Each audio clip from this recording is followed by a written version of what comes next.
안녕하세요. 사회건강연구소에서는 요양보호사 분들이 일하시다가 다치거나 병들지 않고 건강하게 일하실 수 있도록 이번 강의를 준비했습니다.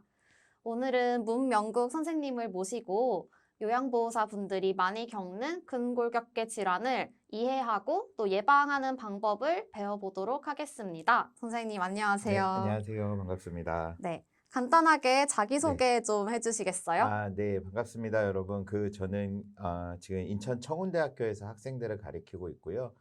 근골격계 질환과 관련돼서는 약 한 20년 정도 이렇게 강의를 진행해 왔었는데요. 오늘 이렇게 온라인으로 여러분들 만나 뵙게 돼서 굉장히 반갑습니다. 네. 그러면은 네, 이제 근골격계 질환에 대해서 오늘 배워볼 건데, 네, 네. 직업성 근골격계 질환이란 대체 무엇일까요? 음, 아마도 많은 분들이 직업성 근골격계 질환 그러면 잘 모르실 것 같은데 또 아시는 분들도 충분히 계실 거고요. 근데 저희가 직업성 근골격계 질환이다라고 그러면 이름에서 나와 있는 대로 직업과 관련된 그리고 직업을 하면서 우리 몸의 이제 각 부위에 어떤 질환, 병이 생기는 것을 이야기합니다. 그 중에서도 반복적인 동작이라든가 아니면 부적절한 자세, 그리고 무리한 힘, 날카로운 면 이런 그 날카로운 면과의 신체 접촉 등으로 인해서 발생하는 여러 가지 건강 장애가 영향을 미치고 그로 인해서 저희가 근골격 그래서 근육하고요. 이런 관절 부위에 주로 많이 나타나는 어떤 질환, 병을 이야기합니다.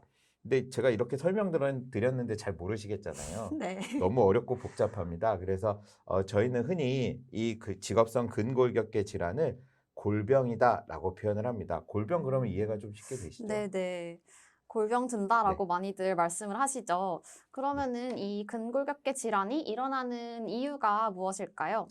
그러니까 근골격계 질환은 앞서서 말씀드렸던 대로 굉장히 좀 이해하는데도 어렵고 여러 가지 원인이 존재를 합니다. 그래서 뭐 매우 다양한 원인들이 있는데 그중에 하나하나 뭐 저희가 반드시 또 이런 부분들이 근골격계 질환에 영향을 미친다 이렇게 보긴 좀 어려울 것 같고요. 아까 말씀드렸던 대로 반복적인 부분 아니면 자세가 불편하다던가 아니면 무거운 물건을 드시는 것과 같은 무리한 힘의 사용, 그리고 요즘같이 추울 때 이 겨울철에 어떤 온도, 추위야 아니면 여름철의 더위, 그리고 진동 같은 것도 근골격계 질환을 일으키는 하나의 원인이다라고 볼 수 있겠습니다. 그리고 이런 그 작업 관련성 어떤 원인 외에도 저희가 뭐 굉장히 몸이 힘든 날 있잖아요. 몸이 경직되고 힘든 날, 그럴 때는 뭐 스트레스 같은 것도 하나의 질병의 원인이 될 수도 있기 때문에 이러한 근골격계 질환의 원인으로는 저희가 사회적인 요인, 특히나 어떤 직업의 만족도라든가 뭐 동료와의 관계, 그리고 저희가 대상으로 보는 이 요양보호사 선생님들 같은 경우에는 아무래도 케어를 해드리는 수급자들과의 관계, 그리고 수급자들의 그 가족, 뭐 이런 분들과의 어떤 연관성도 충분히 있다라고 보여집니다. 심리적인 부분도 이유가 될 수 있다는 걸 새롭게 알게 네. 되었네요. 그러면은 직업성 근골격계 질환에서 주로 어떤 증상이 있으면 내가 질병이 있다라고 말을 할 수 있을까요? 제가 뭐 이렇게 증상이 있는 부분에 대해서 그냥 말로만 설명드리면 아무래도 조금 이해가 어려울 것 같아서 그림을 하나 준비했는데요. 여기서 보시는 바와 같이 증상이다라고 하면 실제로 지금 저희 요양보호사 선생님들이 주관적으로 느끼는 어떤 통증이라든가 불편함을 이야기할 수 있습니다. 그래서 내가 지금 스스로 내 몸이 너무나 아프다라고 느끼는 것을 우리가 증상이다라고 이야기를 하는데요. 대부분의 증상이 보시는 바와 같이 감각의 마비나 아니면 따끔따끔거리거나 통증, 화끈거림, 뻣뻣함, 경련 이런 것들이 주로 일어납니다. 대부분의 위치가 주로 관절과 관련된 부분에서도 많이 나타나고요. 아니면 뼈와 관련된 부분, 그리고 근육과 관련된 부분에 있어서의 통증. 근데 어느 곳인지 딱 집어서 이야기하기는 힘들지만 그쪽 부위의 통증이라든가 화끈거림, 뻣뻣함 뭐 이런 증상들이 일반적으로 나타납니다. 저희가 근골격계 질환에 대한 증상은 조금 이따 다시 한번 또 설명드리겠지만 아무래도 최근 일주일 이상 이 내 몸이 좀 이 감각의 마비라든가 통증, 화끈거림, 따끔, 뭐 뻣뻣함 이런 증상들이 지속됐거나 아니면 과거에 한 달 이상, 한 달에 한 번 이상 증상이 반복된 경우에는 좀 한번 내가 근골격계 질환이 있나라고 한번 의심해 보시는 것도 좋은 방법이 아닐까 생각이 듭니다. 그렇군요. 그러면은 근데 왜 이렇게 통증이 느껴지고, 왜 화끈거리고, 왜 마비가 되고 그런 이유를 조금 더 쉽게 설명을 해주실 수 있나요?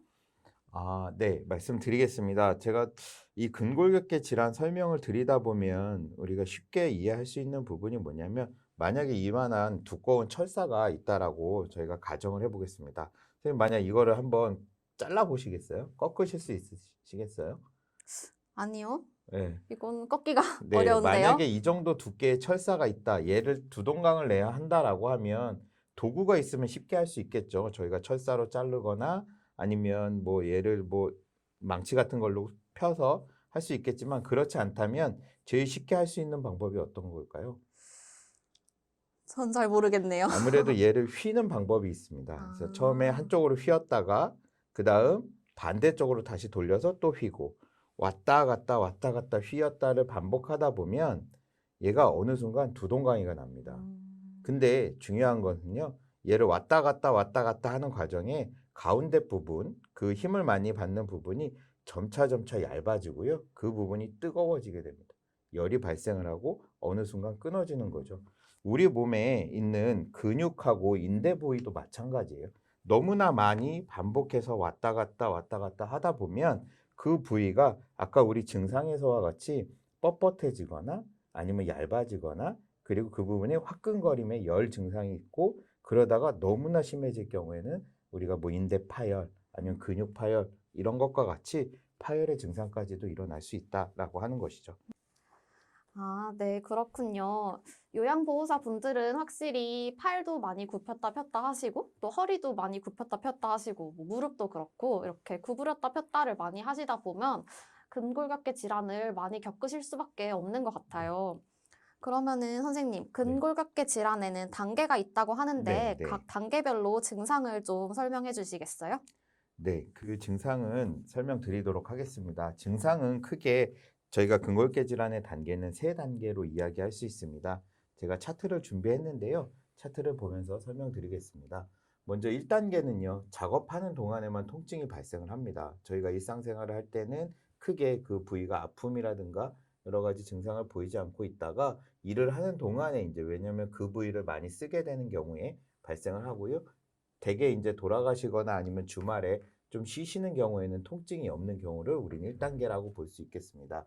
2단계는 작업하는 동안은 물론이고요. 집에 돌아가시거나 아니면 쉬시는 과정에서도 통증이 계속 지속되고 오히려 이런 통증 때문에 취침에 방해가 되거나 일을 할 수 없을 정도의 능력이 굉장히 저하되는 단계를 2단계. 그리고 3단계는 휴식 중에도 굉장히 지속적으로 통증이 발생하기 때문에 일상생활을 잘 할 수 없을 정도의 어떤 위험한 단계까지 올라간 게 3단계다라고 보시면 될 것 같습니다. 흔히 두 번째 단계부터는 근골격 질환의 초기 증상이라고 이야기를 하고 이때부터는 어떤 의학적 관리, 그러니까 휴식이라든가 아니면 병원 치료, 약물 치료 이런 부분이 필요한 단계가 2단계다 봐주시면 되고 3단계는 빨리 병원 치료를 받으시는 것을 권고해 드리는 그런 단계가 3단계다라고 보시면 될 것 같습니다.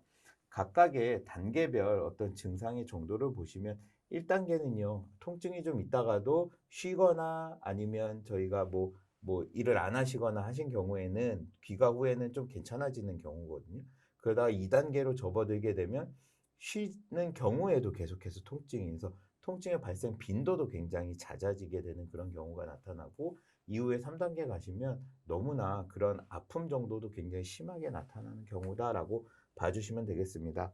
그래서 우리 요양보호사 선생님들께서도 자기가 지금 여러분들께서 2단계나 3단계 중 어느 단계에 해당하시는지 한번 생각해 보시고 내가 지금 빨리 어떤 병원 치료가 필요한 단계다라는 생각이 드시면 지금이라도 빨리 의사 선생님을 찾아뵙는 것을 권고해 드리도록 하겠습니다. 이렇게 일상생활에서도 어려움을 겪을 만큼 아프시면 꼭 병원에 가시길 네. 바라겠습니다.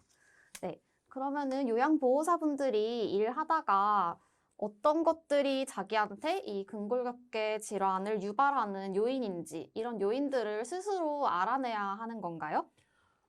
저희가 이러한 뭐 직업성, 특히나 직업성 근골격계 질환의 원인을 찾는 것을 우리 선생님들이 전문가도 아닌데 어떻게 그걸 쉽게 찾을 수 있겠습니까? 그래서 일반적으로는 그렇지는 않고요. 저희가 산업안전과 관련해서는 국가에서는 산업안전보건법이라는 것을 두고 그다음에 그 법 내에서는 근골격계 질환을 어떻게 관리해야 한다라고 하는 부분을 명시하고 있습니다. 그래서 산업안전보건 기준에 관한 규칙 657조에는 이러한 유해요인 조사와 관련해서 사업주가 여러분들이 소속돼 있는 사업장의 대표가 근골격계 질환과 관련돼서 위험 요인을 어떻게 찾고 그리고 위험 요인이 있으면 어떤 방식으로 개선을 하고 그리고 작업자들 특히나 우리 요양보호 선생님들 같은 경우에는 어떤 것들이 위험 요인이 이기 때문에 어떤 식으로 잘 일을 해야 한다라고 하는 어떤 교육 방법이라든가 이런 것들을 사업주가 다 하도록 되어져 있습니다. 그래서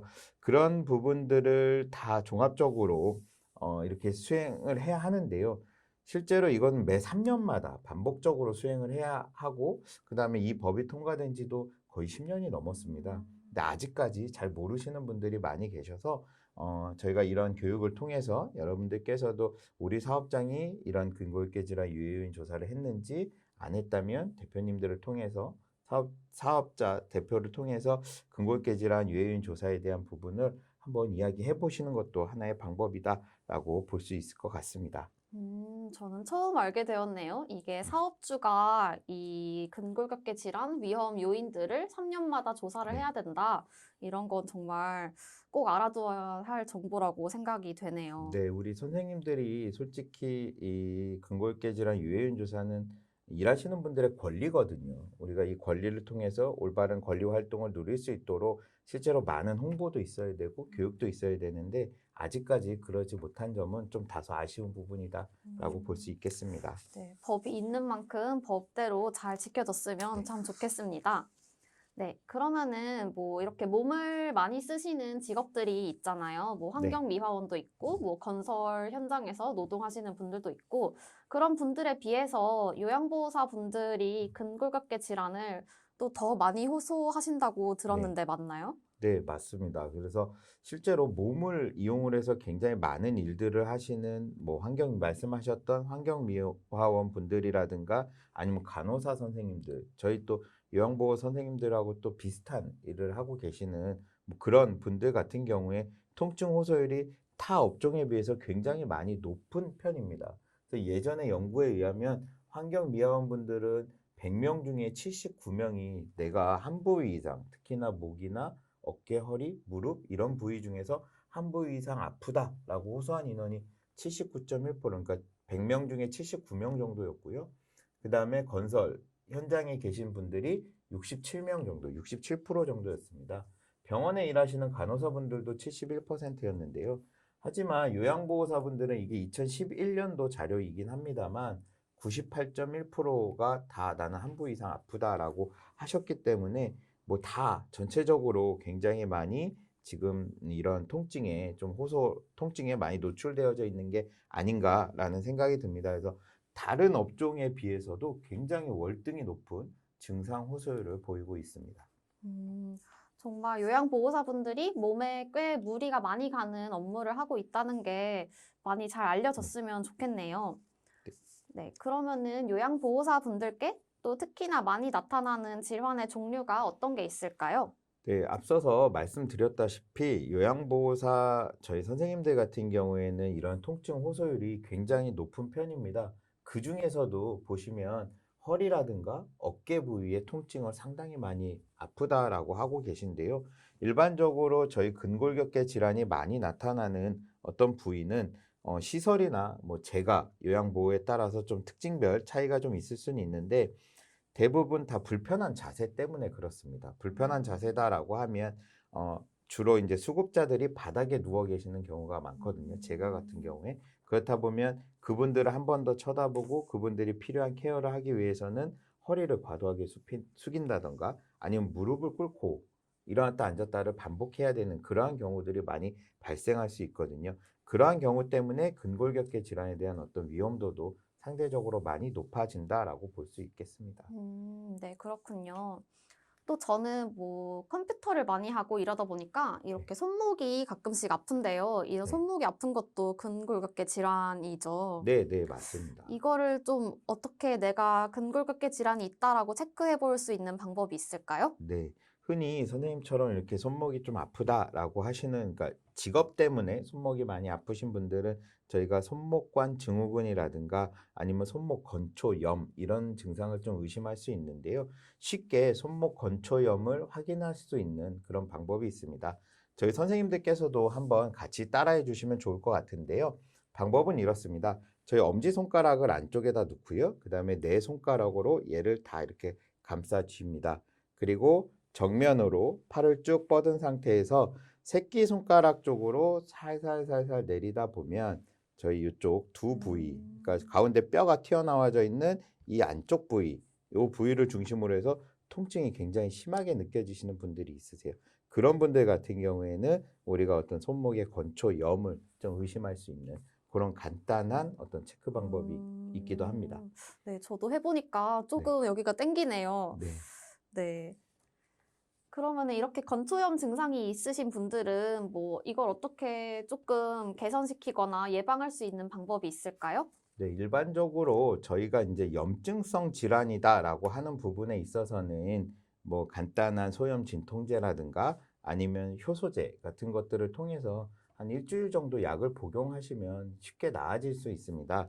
그렇지만 그런 것들에 앞서서 우리 그 많이 교육이 아직 좀 덜 돼 있긴 한데 저희 선생님들께서도 일을 하러 가셔서 일을 시작하기 전 아니면 일을 하는 중간 아니면 일을 마쳤을 때 내 몸을 좀 충분히 풀 수 있는 어떤 스트레칭이라든가 아니면 준비 운동 같은 것들을 좀 많이 해 주시면 좋을 것 같습니다. 그래서 일반적으로 많이 또 너무 힘들다 그러면 아무래도 중간에 좀 쉬시는 것도 방법인데요. 뭐 눈치가 보여서 못하는 경우도 생길 수는 있지만 그래도 경우에 따라서 이렇게 내 몸이 좀 너무 많이 힘들다라고 하면 잠깐 휴식을 취하는 것도 하나의 뭐 예방법이다라고 볼 수 있겠습니다. 혹시나 조금 이러한 뭐 휴식이라든가 아니면 스트레칭 같은 것들을 통해서도 잘 낫지 않는다라고 하면 물론 병원을 가셔야 되지만 그전에 우리가 왜 압박붕대라든가 아니면 뭐 밴드 같은 것들을 이용해서 손목이라든가 무릎, 발목 같은 데를 감싸 주시는 것도 하나의 방법이 있는데요. 여기서 주의하셔야 될 점이 한 가지 있습니다. 이렇게 밴드를 감싸셨을 때는 이것을 항상 차고 일을 하시면 안 됩니다. 내 몸이 얘가 딱 차여져 있는 동안에는 엄청 힘이 세진 듯한 느낌을 가질 수 있거든요. 그래서 그런 것이 아니라 얘는 일을 하는 동안에만 잠깐 차고 그다음에는 인제 풀고 이렇게 할 수 있는 고런 식으로 이런 그 활동들을 권해 드리도록 하겠습니다. 네, 그렇군요. 또 아까 전에 잠깐 언급을 하셨는데 지금 들으시는 분들 중에 재가 요양보호사 분들도 많이 계실 것 같아요. 재가 네. 요양보호사 분들이 또 특히나 근골격계 질환을 이렇게 유발할 수 있는 원인들이 어떤 게 있을까요? 네. 저희 제가 같은 경우에는 아무래도 시설과 다르게 저희가 수급자분들을 케어할 수 있는 어떤 환경적인 요인이 잘 갖춰져 있지 않은 경우가 많습니다. 그래서 뭐 높낮이 조절 침대라든가 아니면 휠체어라든가 이런 부분들을 좀 놓고 쓰기 어렵기 때문에 시설에 계신 분들도 물론 힘드시지만 재가에 계신 분들은 더 많이 앉았다 일어났다도 반복하시고 그다음에 더 많이 허리도 숙이시고 수급자를 드는 과정에서의 어쨌든 육체적 부담이 상대적으로 좀 더 높다라고 보면 될 것 같습니다. 그렇군요. 또 이제 들으시는 분들이 좀 궁금해하실 부분이 있는데 뭐 네. 이렇게 근골격계 질환으로 정말 병이 나타났다 했을 때 어떤 병원에 가야 하는지 네. 또 그걸로 산재를 받을 수 있는지 이런 점들도 궁금하실 것 같아요. 근데 이거는 저희 연구소에서 또 다음 동영상에서 보상 파트가 있습니다. 그 네. 보상 파트 때 설명을 드릴 거니까 보상 영상도 꼭 봐주시길 네. 바라겠습니다. 네, 그러면 이제 실제로 근골격계 질환을 겪어서 병원에 가보았더니 이거는 직업성이 아니고 퇴행성이다 이렇게 답변을 들으신 분들도 있을 것 같아요. 네. 이게 어떻게 된 일일까요?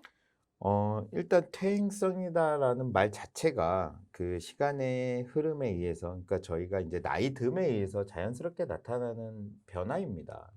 그래서 저희가 이제 그 뭐 근육이라든가 아니면 관절이 항상 쌩쌩하고 좋을 수만은 없기 때문에 나이가 들어가면 들어갈수록 관절 부위의 어떤 부담이라든가 아니면 움직임의 변화 같은 건 자연스럽게 나타나는 부분이기도 합니다. 하지만 이런 퇴행성의 변화가 저희가 일을 함으로 인해서 남들보다 빨리 왔다라고 하는 건 이건 또 다른 문제가 될 수 있거든요. 그렇다 보니까 저희가 이런 퇴행성의 변화 무조건 저희가 근골격계 질환은 나이가 있다 그래서 퇴행성이다라고 이야기하는 건 좀 잘못된 부분이고요. 일반적인 연령대보다 만약에 내가 퇴행성의 변화가 빨리 왔다면, 그러니까 우리가 흔히 뭐 오십견 뭐 이런 이야기들도 많이 하시잖아요. 50살 되면 자연스럽게 어깨라든가 뭐 팔꿈치에 부담이 생겨서 나타나는 질환인데 그런 것들이 나이 마흔에 아니면 뭐 좀 더 일찍 찾아왔다라고 하면 분명히 그건 문제가 있는 거예요. 내 몸이 그만큼 혹사를 당했다라고 하는 증거가 또 될 수 있기 때문에 우리가 근골격계 질환이다라고 보면 반드시 그게 뭐 퇴행성 질환이다. 이것은 맞진 않습니다.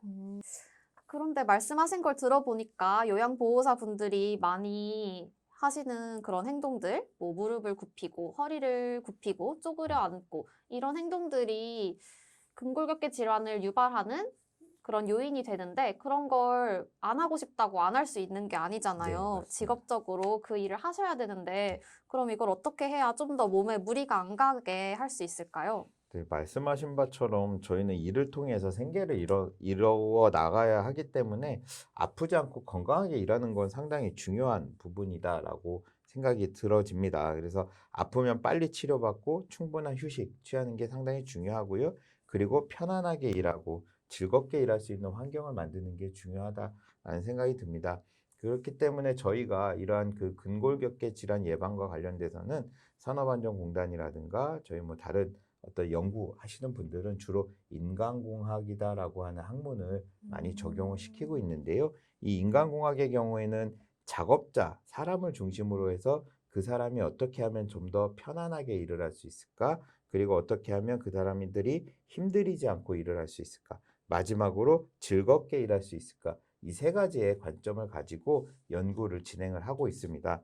그래서 저희가 뭐 편안하게 일하거나 아니면 힘들이지 않고 일할 수 있을까? 뭐 이런 부분과 관련돼서는 저희가 높낮이라든가 아니면 그 제품을 통해서 좀 더 편안하게 일할 수 있는 다양한 제품군을 좀 만들어 드리는 편이고 즐겁게 일하는 건 스트레스와 관련되어져 있습니다. 음. 근데 쉽지 않습니다. 스트레스를 해결하기가 저희가 뭐 사람인지라 자, 오늘부터 스트레스 받지 마세요. 이런다고 안 받아지는 것도 아니기 때문에 가급적 뭐 즐거운 마음을 가질 수 있도록 하는 환경이라든가 아니면 뭐 어떤 뭐 행복한 체조라든가 뭐 생각이 들 수 있도록 하는 여러 가지 제도적인 측면으로서의 어떤 접근을 많이 수행하려고 하고 있습니다. 그래서 저희가 뭐 하나 좀 보여드리고 싶은 거는요. 일본 같은 경우에는 저희가 휠체어라든가 아니면 전동 침대 이런 것들이 한꺼번에 되어져 있는 침대가 있습니다. 그래서 어. 저희가 일상적으로 제가 같은 경우에는 이런 높낮이 조절이 가능한 침대를 놓고 쓰시는 경우도 있지만 그렇지 않은 그냥 바닥에 계신 경우에는 뭐 허리를 숙인다던가 무릎을 굽힌다던가 하는 활동이 있고 휠체어에 옮기는 게 또 상당히 많이 힘이 드시거든요. 네. 그래서 이렇게 제품의 변형을 통해서도 그러한 작업들을 좀 줄여줄 수 있는 거죠. 그래서 음. 힘들이지 않고 일할 수 있는 하나의 방법 이런 것들이 제시될 수 있고요.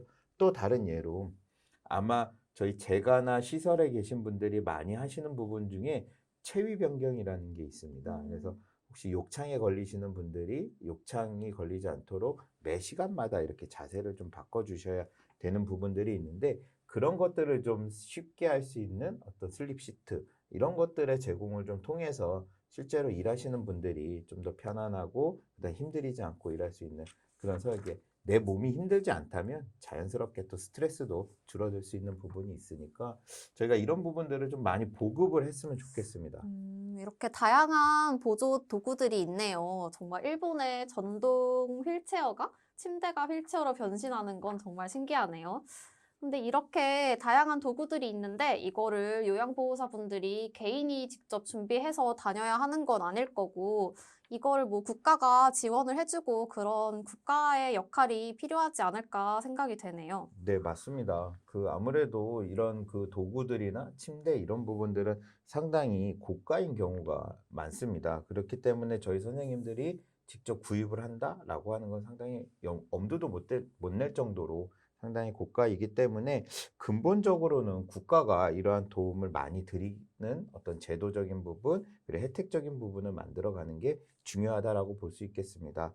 다행히 서울시나 뭐 일부 지자체 같은 경우에는 그 직접 그 지자체에서 저희 선생님들을 고용을 통해서 어떤 그 안전이라든가 아니면 고용의 연속성 이런 부분들을 제공을 하고 있는데 아직까지는 그러한 부분들을 하지 못하는 경우들도 상당히 있기 때문에 저희는 좀 더 그러한 어떤 사회서비스원 제도가 좀 더 많이 확대되길 바라는 측면이 좀 있고요. 그 다음에 이러한 그 보조 도구들을 좀 요양보호사 선생님들 입장에서 개발하고 그 다음에 그분들에게 좀 지급할 수 있는 어떤 시스템을 만드는 게 또 중요하다라고 볼 수 있겠습니다. 아, 그렇군요. 정말 국가적인 차원에서 더 많은 지원이 필요할 것 같네요. 네.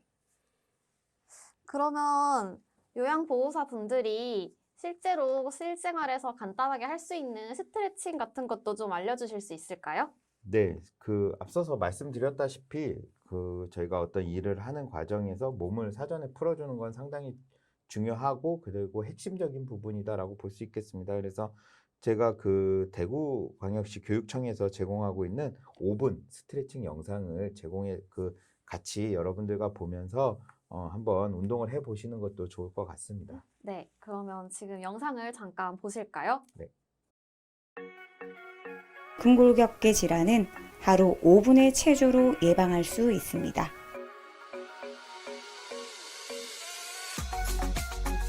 첫 번째, 목 스트레칭. 하나, 둘, 셋, 넷, 다섯, 여섯, 일곱. 하나, 둘, 셋, 넷, 다섯, 여섯, 일곱.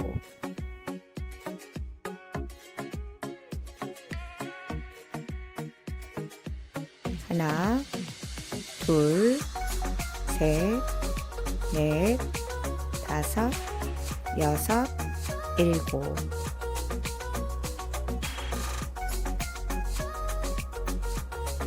하나, 둘, 셋, 넷, 다섯, 여섯, 일곱.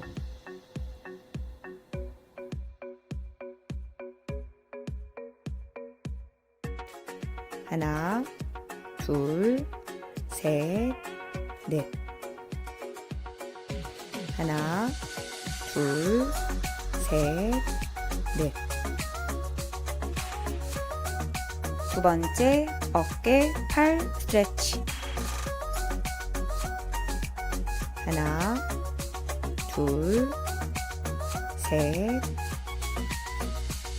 하나, 둘, 셋.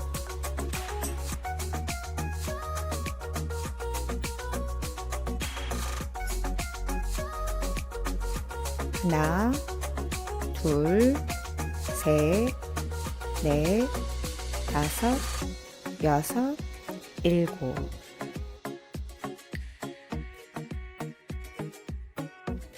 하나, 둘, 셋, 넷, 다섯, 여섯, 일곱.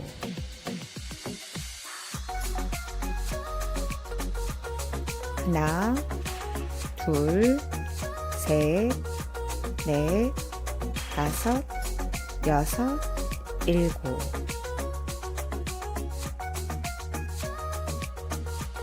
세 번째, 손목 스트레칭. 하나, 둘, 셋, 넷. 하나, 둘, 셋, 넷. 하나, 둘, 셋, 넷. 하나, 둘, 셋, 넷. 하나, 둘, 셋, 넷, 다섯. 하나, 둘, 셋, 넷, 다섯. 네 번째, 허리, 무릎 스트레칭.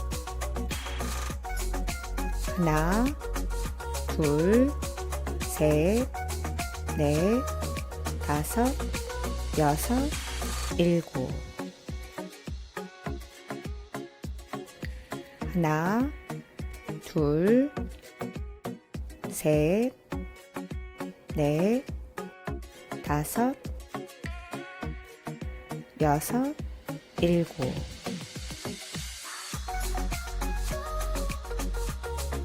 하나, 둘, 셋, 넷, 다섯, 여섯. 다섯 번째, 하체 전신 스트레칭.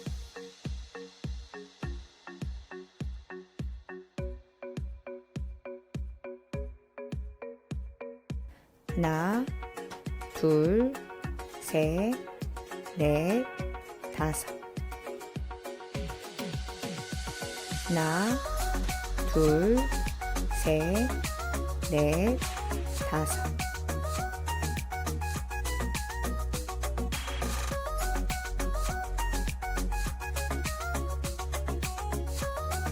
하나, 둘, 셋, 넷, 다섯, 여섯.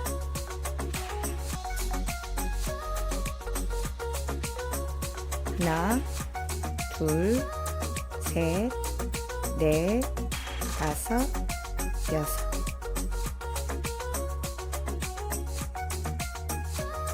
하나, 둘, 셋, 넷, 다섯, 여섯. 근골격계 질환 예방 스트레칭으로 건강 유지 및 재해 예방에 도움이 되시길 바랍니다. 네, 영상 보면서 스트레칭 잘 따라해 보셨나요? 너무 어렵진 않으셨나요? 네. 그러면 마지막으로 요양보호사가 근골격계 질환과 관련해서 뭐 문제가 있고 궁금증이 있을 때 어디에 연락을 하면 도움을 받을 수 있을까요? 네, 저희 아무래도 지금의 저희가 강의를 준비해 주신 사회건강연구소를 찾아보는 걸 먼저 권해드리고 싶습니다. 그래서 제가 간단하게 뭐 연락처를 좀 정리를 해봤습니다. 혹시나 근골격계 질환과 관련돼서 좀 문제가 있으시면 어르신 돌봄 종사자 지원센터나 아니면 저희 사회건강연구소 쪽으로 언제든지 전화 주시고 연락 주시면 친절히 뭐 상담하고 여러분들께 도움이 될 수 있도록 그렇게 하도록 하겠습니다. 인터넷에서 사회건강연구소를 찾아보시는 것도 하나의 방법이 될 수 있을 것 같습니다. 네, 오늘 긴 시간 동안 근골격계 질환의 이해와 예방을 배워보았는데요. 어떻게 좀 도움이 되셨나요? 저희 사회건강연구소에서는 산재 보상과 신청 방법에 대해서도 또 다른 영상을 준비했으니까 그 영상도 꼭 시청해 주시면 감사하겠습니다. 네, 오늘 교육 들으시느라 수고 많으셨습니다. 감사합니다. 네, 고생하셨습니다.